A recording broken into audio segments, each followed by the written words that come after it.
네, 안녕하세요. 이번 영상에서는 김 부장이 사업을 한 이후에 현금 흐름표가 어떻게 만들어질지를 같이 살펴보기로 했죠? 자, 기억이 안 나실 거니까 다시 한번 말씀드리면 김 부장이 1억을 빌려서 보증금 4천만 원, 권리금 1천만 원 내고 인테리어, 커피 머신, 가구 같은 거 사는데 5천만 원 쓰고 커피숍 창업을 했거든요. 그리고 가지고 있는 현금으로 재료도 사고 해서 영업을 시작해서 1천만 원 물건을 팔고 월세도 내고 이자도 내고 세금도 내고 해서 한 달에 286만 원 정도의 이익을 낸 상태였다는 거죠. 이 이익에는 감가상각비 100만 원도 빠져 있습니다. 그건 현금이 나가지 않는 비용이기 때문에 실제로 현금은 386만 원이 증가를 했어요. 이해는 되는데 좀 복잡하죠? 그러니까 남긴 이익 280만 원이 과연 현금이 뒷받침되는 이익이냐? 사실 이게 관건인 거거든요. 남긴 남았는데 현금이 돌질 않아요. 이런 걸 유동성 위험이라고 하거든요. 그래서 이런 것들을 관리하기 위해서 현금 흐름표를 만든다라고 하는 걸 이전 영상에서 같이 봤었죠. 그래서 여기 현금 쪽 4천만 원에서 4,386만 원으로 어떻게 변동했는지 여기다가 돋보기를 대고 확장한 표가 바로 현금 흐름표가 되겠습니다. 근데 이 돈의 움직임을 영업활동, 투자활동, 재무활동, 활동별로 그려주기 때문에 구별을 해줘야 되는 거예요. 일단 사업하려고 돈을 1억을 빌렸죠. 이게 재무활동이 되고요. 그리고 그 돈을 보증금과 유형자산에 투자한 게 되겠죠. 이게 투자활동이 되겠어요. 여기서 유형자산, 무형자산에 투자하는 것이 바로 캐펙스 투자가 됩니다. 보증금에 돈 들어간 건 나중에 건물주한테 다시 받을 거기 때문에 일단 투자 활동으로 돈 나간 건 맞는데 캐펙스 투자는 아니에요. 그리고 영업 활동에서 돈 들어온 건 당기순이익 280만 원에서 출발을 해서 돈이 안 나간 비용, 감가상각비, 감가상각비, 감가상각비는 아예 계산해서 빼줘야죠. 그러니까 영업활동으로 인한 캐시플로우랑 에비타랑은 또 틀려요. 영업활동으로 인한 캐시플로우에서는 이자와 법인세는 영업활동으로 나가는 돈으로 봐요. 관점이 틀린 것 뿐이에요. 이런 차이가 있다는 걸 알고 그때그때 활용을 하시면 될 것 같습니다. 이 정도로 해서 김 부장의 캐시플로우를 그려보면 다음과 같은 양식으로 완성이 되겠네요. 당기순이익에서 돈이 나가지 않는 감가상각비를 더해주죠. 없는 셈 치겠다 이거죠. 돈이 안 나가니까. 정리를 해드리면 당기순이익이나 영업이익은 말 그대로 회계적 관점에서의 영업이익이에요. 돈이 얼마나 더 나가고 더 들어왔는지는 신경을 전혀 안 써요.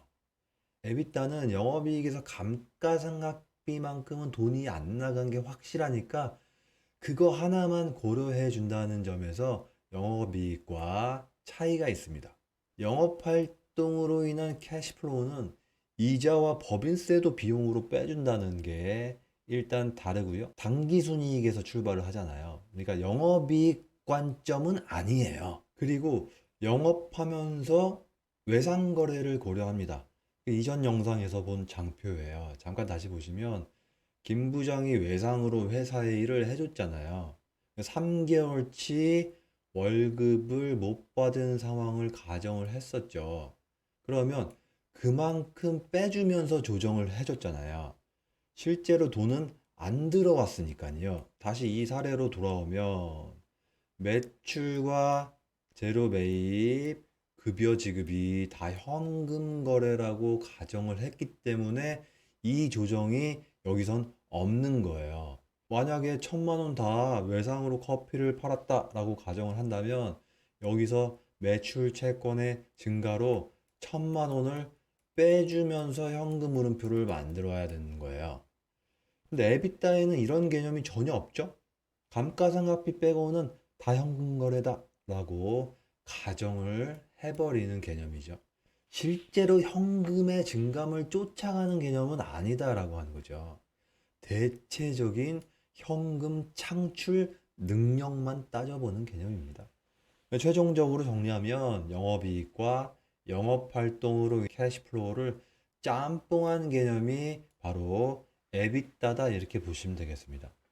캐펙스를 고려하지 않는다. 실제 채권 채무의 증감을 고려하지 않는다라는 두 가지 단점에도 불구하고 엄청나게 많은 사람들이 실제로 활용하는 이유가 바로 여기 있습니다. 단기적인 현금 창출 능력을 따져보기에는 충분하기 때문에 그렇습니다. 캐시플로우의 원리에 대해서 기본적인 이해가 되신 걸로 믿고 우리 스타벅스 재무제표를 통해서 어떻게 활용할 수 있는지 같이 한번 보시도록 하겠습니다. 일단 형식만 짚어보면 당기순이익에서 출발을 하죠. 2번이 비현금 항목에 조정했다라고 하는 거예요. 감가상각비 같은 거죠. 현금이 안 나간 비용은 더해줘야겠죠. 현금이 안 들어온 수익은 빼줘야 됩니다. 이 양식을 이해를 못하시면 나중에 추가 분석을 못해요. 그리고 계속해서 가로 3번을 보시면 운전자본의 변동이라고 하는 얘기가 나오죠. 여기서 영업 관련 채권 채무를 정리를 해주고 있습니다. 매출 채권이 43억만큼 증가를 했죠. 이만큼 돈이 안 들어갔다는 거예요. 빼줘야죠. 재고자산을 좀 보세요. 499억만큼 안 팔린 재고자산에 현금이 묶여 있다는 얘기입니다. 마지막으로 이자와 법인세 납부다라고 하는 항목이 있는데요. 이건 뭐냐면 이자하고 법인세만큼은 실제로 들어오고 나간 만큼 보여주게 돼 있어요. 지금 규정이 그렇습니다. 예전에 한번 간략하게 소개를 드리긴 했는데 회계상 법인세 비용하고 실제 법인세 돈 나간 금액은 다르거든요. 그래서 위에서 법인세 비용을 없다고 쳐주고 뒤에서 실제로 법인세 납부액만큼을 계산을 해서 여기서 적어주게 돼 있어요. 이건 지금 들어만 보시고 나중에 다시 자세히 설명드릴 기회가 있겠습니다. 그럼 다시 돌아와서 내용을 리뷰해 보죠. 전체적으로 1년 동안 영업을 해서 2,627억 원의 돈이 들어왔다라고 하는 얘기예요. 당기순이익에서부터 출발을 하죠. 당기순이익은 993억인데 조정을 해서 2,627억 원이 들어왔으니까요. 그렇다면 손익계산서에 나오는 당기순이익 993억 원이나 영업이익인 1,224억 원에 비해서 돈이 훨씬 많이 들어왔죠? 그러니까 이 당기순이익이나 영업이익은 캐시가 뒷받침이 되는 이익이라는 거예요. 상당히 긍정적인 거죠. 그런데 한 가지 살을 덧붙이면 스타벅스는 여기서 재무 활동에 있는 리스 부채의 원금하고 이자를 빼줘야 진정한 영업 활동으로 인한 캐시플로우를 구할 수 있어요. 저희가 예전에 했던 장표를 좀 복습해 보면요. 옛날에는 임차료라고 월세 냈던 걸 손익계산서에 그냥 직접 반영을 했다고 말씀드린 바 있죠. 지금은 계약 시점에 이것을 3년 동안 살 수 있는 권리를 사용권 자산으로 잡아서 상각을 한다 라고 말씀을 드렸죠. 그리고 월세 내는 것은 계약 시점에 리스 부채로 잡았던 것을 상환을 하는 거다라고 했어요. 그래서 이 채무를 갚는 것은 옛날로 치면 월세를 내는 건데 이거를 지금 재무활동으로 분류를 해주도록 하고 있습니다. 이건 아니죠. 지금 현재 규정이 그렇다고 해도 우리가 해석할 땐 이걸 영업활동으로 바꿔줘야 돼요. 사용권 자산이 크지 않은 기업을 분석할 때는 이런 거 그냥 안 해주고 무시하셔도 되는데 스타벅스 얘네들은 사용권 자산하고 리스 부채를 핵심 자산하고 핵심 부채로 분류해서 저희가 자세히 볼 정도로 금액이 컸잖아요. 그래서 조정을 해주는 게 맞습니다. 그래서 스타벅스의 진정한 영업 활동으로 인한 캐시플로우는 2,627억 원에서 밑에 나온 두 개의 금액의 합계 960억 정도를 빼줘서 1,667억 원으로 바꿔줘야 돼요. 조정을 하고도 당기순이익 993억이나 영업이익 1224억에 비해서 훨씬 더 많은 돈이 들어왔죠. 그러니까 이 당기순이익이나 영업이익은 캐시가 뒷받침이 되는 이익이라는 결론을 여전히 유지할 수 있는 거예요. 투자 활동으로 인한 캐시플로우를 보시죠. 여기서 유형, 무형 자산의 투자가 캐펙스 투자가 되고 나머지는 캐펙스 이외의 투자가 됩니다. 금융자산, 금융상품, 주식, 사고 팝니다. 그리고 보증금, 이거는 만기 때 다시 돌려받는 거라고 말씀드렸고요. 재무활동으로 인한 현금 흐름을 보시면 리스부채 이것은 월세 내는 거니까 아까 위쪽 영업활동으로 가져가서 조정을 해줬고요.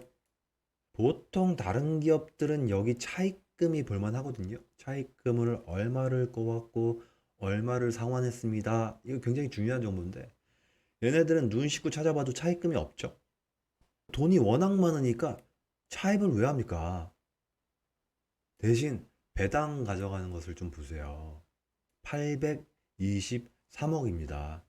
1년에 당기순이익이 993억인데 배당 가져가는 게 823억이에요.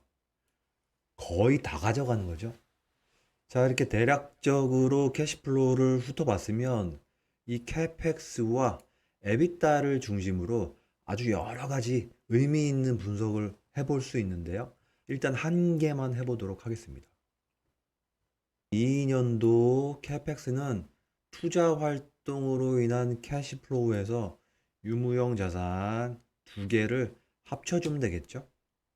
간단합니다.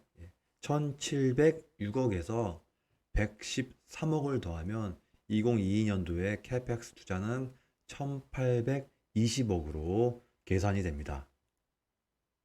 그리고 에비타는 영업이익에 상각비를 더해주면 됩니다. 손익계산서 1224억에 상각비 1242억이 나오니까 더해주면 2467억 이렇게 나오고요. 그리고 사용권 자산도 돈이 안 나가는 비용이니까 더해줄 수가 있는데요. 이렇게 하시려면 실제로 돈 나간 리스 부채를 빼줘야 돼요. 같이 조정을 해줘야 됩니다. 사용권 자산 상각비니까 상각비네 하고 이걸 더하기만 하고 리스 부채를 안 빼주면 아예 에비타 계산에서 빠져버려요. 조심하셔야 됩니다. 그러니까 여러 가지 계정 과목이나 용어에 대한 기본적인 이해가 없으면 이 재무 정보를 잘 활용할 수 있는 다음 단계로 못 나가요. 무작정 분석하면 틀립니다. 또 인풋에 대한 이해가 떨어지니까 아웃풋은 당연히 이해가 안 되죠. 사용권 자산과 리스 부채는 이전 영상에서 아주 자세히 리뷰를 해드렸으니까 이 부분 이해 안 되시면 해당 영상 다시 참고를 부탁드립니다. 그래서 사용권 자산을 조정을 해서 2,514억 원으로 사용하셔도 됩니다. 둘 중에 하나를 사용하면 되는 거고요. 그러니까 사용권 자산을 아예 조정을 안 하거나 사용권 자산은 돈 안 나가는 비용이니까 이 상각비를 더해주는 대신에 실제로 돈 나간 비용은 빼줘야 된다라고 하는 요 두 번째 개념이 있다라고 설명을 드렸고요. 자, 그리고 인터넷에서 매장 수를 찾아봅니다. 예, 스타벅스 커피의 매장 수를 연도별로 찾아봐요. 이런 게 우리나라 감사 보고서에는 안 나와요. 스타벅스 코리아가 상장돼 있으면 사업 보고서에 나올 수도 있는데 비상장이잖아요. 그래서 GPT에 물어보고 빙 선생한테 물어보고 또 스타벅스 미국 애들은 상장돼 있으니까 예전에 이 소개해드린 에드가 사이트에서 10K를 찾아봐도 돼요. 그러면 한국 점포 수가 연도별로 나와 있어요. 지금 우리는 1750개까지만 분석을 할 건데 그 이후에도 점포를 153개를 늘리고 33개는 문을 닫았네요. 열면 계속 유지하는 줄 알았는데 많이 또 닫기도 하네요. 그래서 여전히 1년에 100개 이상의 점포를 늘리고 있다라고 하는 것도 확인이 되죠. 근데 얘네들은 이제 한국 스타벅스 지분을 다 팔아갖고 1%도 없는데 한국의 점포 수는 10K에 왜 공시를 하는지 잘 모르겠네요. 빠지는 게 맞을 것 같은데요. 그래서 이제 데이터를 결합을 한 다음에 추세를 볼 겁니다. 이걸 몇 년치 추세를 볼 거냐라고 하는 건 내가 분석하려고 하는 의사결정의 목적에 따라서 그때그때 다르겠지만 여기서는 한 10년치를 해볼 거예요. 기본적으로 숫자는 이 추세선을 봐줘야 됩니다. 최소 어떤 분석이든 최소 5년치는 봐줘야 되는 거예요. 여기 빨간 거 3개가 저희가 지금까지 계산한 거가 2개, 2022년도에 에비타랑 캐펙스를 바로 직전에 구해봤죠. 그리고 인터넷에서 찾은 매장수 데이터가 있죠.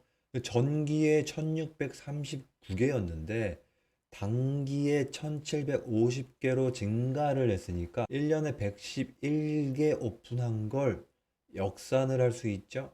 그럼 이해에 신규 매장당 캐펙스를 추정해 볼 수 있어요.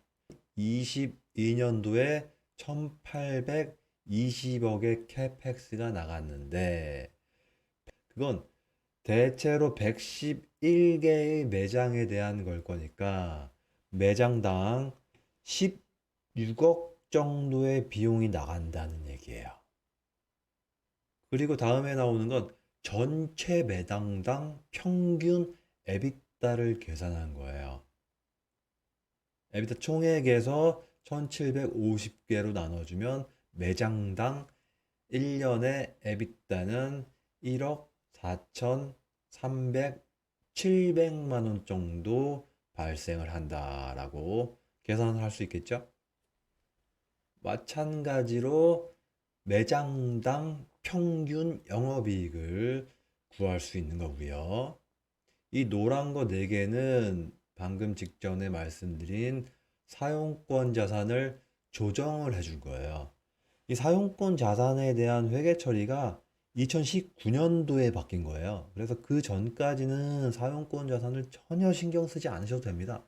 그냥 임차료였어요. 근데 이때부터 회계 처리 기준이 바뀌어서 이 노란색 특별히 고려를 해 주셔야 됩니다. 라고 하는 말씀을 이미 드렸습니다. 다음으로는 이 표를 차트로 바꿔줘야 돼요. 차트로 왜 바꾸냐? 일단 표를 차트로 안 바꾸면 이 보기가 싫어요. 정신적으로 피곤해집니다. 이 테이블 1분만 쳐다보라고 하면 할 수 있으시겠어요? 돈 준다면 생각해 보겠지만 이 공짜는 못할 것 같습니다. 이거 제가 만들었지만 너무너무너무 쳐다보기 싫어요. 그래서 모든 분석을 하실 때는 표를 차트로 만들어 주셔야 돼요. 그래야 잘 보입니다. 이제부터는 인문학적인 통찰력이 필요합니다. 데이터는 마련이 된 거예요. 파란 게 매장당 캐펙스예요. 단위가 1,000원이니까 여기는 16억이라고 하는 얘기죠. 저희가 예전에 스타벅스의 공간 원가하고 시설 원가를 분석할 때 점포당 시설 투자액이 한 5억 정도로 분석이 됐거든요. 근데 그거는 전체 점포고요. 1호점부터 시작되는 데이터죠. 근데 2017년도부터 갑자기 점포당 캐펙스가 증가합니다. 2019년도에는요, 갑자기 10억대로 뛰어요. 2022년도에는 16억대가 갑자기 되는 거예요. 점프를 두 번 한 건데, 무슨 말이냐면, 이 정도면 뭔가가 있는 거예요. 한 가지 더 중요한 게 뭐냐면, 도대체 얘네들이 무슨 짓을 하고 있느냐? 이게 감사 보고서에는 없어요. 이거는 사업 보고서나 홈페이지를 보시거나 뉴스를 뒤져보시거나 회사에 전화해 보셔야 됩니다. 감사 보고서 아무리 뒤져봐도 여기서는 더 분석이 안 됩니다. 그래서 저도 이제 개인적으로 궁금하기도 하고 해서 이 회사의 모기업이죠. 지배기업인 이마트의 사업 보고서를 좀 찾아봤어요. 제가 이미 설명드린 다트가 나오고요. 예, 거기서 사업 보고서 찾아보는 거는 이미 다 설명을 드렸고요. 자, 사업 보고서에 가로 2번 좀 살펴보면 이런 얘기가 있죠. 우리 매장은 안정적인 수익을 보장하는 일반 매장, 수익성이 높은 드라이브트루 매장, 그리고 새로운 커피 경험을 제공하는 리저브 매장으로 매장을 분류를 한다고 하네요.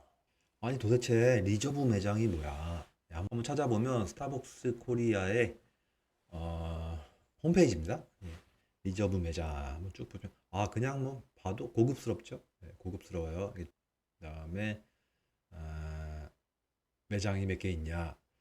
68곳이 있다고 홈페이지에서 확인이 되고 있습니다. 거의 뭐 서울을 중심으로 있는 것 같고요. 추가적으로 이제 구글을 검색해서 도대체 리저브가 도대체 뭐냐 이미지 쭉 보시면 그냥 딱 보기에도 엄청 고급스럽습니다. 엄청 이거는 커피숍이 아니고요.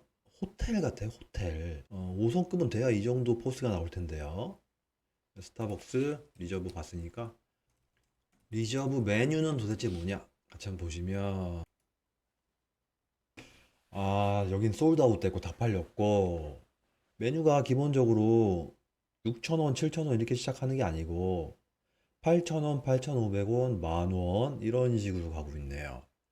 매장도 고급스럽게 했고 파는 것도 가격이 좀 비싸구나 이런 걸 우리가 눈치를 한번 채볼 수 있어요. 자, 이상의 데이터를 근거로 한다면 캐펙스의 주인공은 리저브 매장인 것 같습니다. 예, 이 친구가 주인공인 것 같아요. 2014년도에 1호점이 들어왔다고 하는데요. 원래도 스타벅스는 고급스러운데 리저브 매장은 더 좋네요. 더 돈이 많이 들어갔다는 얘기예요. 저도 기억을 해보니까 한번 가본 것 같은데 그게 리저브 매장인 줄은 몰랐어요. 근데 문제는요, 캐펙스는 이런 식으로 증가를 하는데 에비타가 안 따라온다는 거예요. 오히려 2022년도에 빠지고 있죠? 예전에 했던 김 부장 사례를 다시 한번 볼까요? 캐펙스가 들어가고 원래 에비타는 바로바로 안 나온다고 말씀을 드렸어요. 그 일반적인 기업은 그래요. 시차가 좀 있어요. 근데 커피 사업은 얘기가 다릅니다. 캐펙스가 들어가고 오픈하면 바로바로 에비타가 나옵니다. 삼성전자가 3나노 반도체 투자하는 거랑 얘기가 전혀 달라요. 그래서 여기는 시차를 좀 무시해야 됩니다. 근데 지금 어떤 상황이냐면 김 부장이 2호점을 냈다고 쳐봐요. 규모의 경제를 위해서 좀 더 큰 걸 냈습니다. 2호점이니까 한 2억 투자하자 뭐 이런 거예요. 근데 이 매장의 에비타가 4천만 원이 나왔어요. 그럼 전체 매장의 에비타는 어떻게 됩니까? 여기 에비타 6천에 얘 4천 두 개 합치면 1억이잖아요. 매장은 두 개니까 1천만 원이 나오죠. 그러니까 한 개만 있으면 평균 에비타가 6천이 나오는데 2억 들여서 하나 더 냈는데 평균 에비타가 떨어진다는 얘기는 2호점의 수익성이 낮다라고 하는 것의 반증이에요. 물론 2호점 열었으니까 매출은 증가하겠죠. 그러나 수익성은 떨어지겠죠. 근데 사실 지금까지는 그랬는데 이 미래 물음표 친 부분이 어떻게 될 거냐 이게 중요한 거 아닙니까? 여기 물음표의 숫자를 회사가 어떻게 만들어 갈 것이냐 이 문제죠. 근데 고급화된 매장을 스타벅스는 이미 60개나 오픈했으면 사업 모델은 사실상 정착화가 된 거라고 추정을 해봐야 되는 게 맞지 않을까요? 이미 시간이 꽤 지났고 시행착오도 겪었다. 그래서 지속적인 캐펙스 투자에 에비타가 긍정적으로 반응하기 위해서는 이건 그냥 변화가 아니고 전략적 변화가 필요하겠죠. 아까 차트에서 매장당 평균 이익을 추가한 차트인데요. 회색만 하나 추가된 거예요. 에비타가 떨어지면 감가상각비가 반영된 영업이익도 떨어질 수밖에 없어요. 페펙스가 결과적으로 감가상각비로 영업이익에 반영이 되잖아요. 물론 시차를 좀 두고 반영이 됩니다만은 근데 그만큼 이익이 증가하지 않으면 영업이익도 당연히 떨어지겠죠. 자, 다음 차트를 보시면 여기서는 파란 선이 매출액이고요. 이 주황색 하나만 보시면 되는데 이게 매출액 영업이익률이에요. 매출은 계속해서 증가하고 있죠. 그런데 영업이익은 어떻습니까? 일정 수준을 유지하다가 본격적으로 2021년도부터는 아예 하향을 하고 있죠. 29년도부터 증가한 감가상각비가 계속해서 영업이익을 괴롭힐 거예요. 2021년도에 10%를 찍었던 영업이익률이 2022년도에 4.7%로 반토막이 나고 있습니다. 그러니까 오늘 이 정도의 분석으로는 단기간 내에 영업이익이 급등할 가능성은 일단 낮아 보인다라고 결론을 낼 수 있겠네요. 적어도 캐펙스 에비타 영업이익에 대한 분석에 한해서는 그렇다는 거예요. 이마트가 지분 17.5%를 추가한 때가 21년도인데요. 그때 연결재무제표 사례를 해드린 영상에서 영업권이 1조 1천억 정도 계상됐다라고 말씀을 드렸어요. 장부가액보다 1조 1천억 주고 이마트가 지분을 추가로 산 거거든요. 그래서 지금까지 한 것과 연결을 해갖고 기업 가치 평가에 대해서 다음 영상에서 잠시 소개를 해드리면 좋을 것 같습니다. 자, 이번 영상은 이것으로 마치겠습니다. 감사합니다.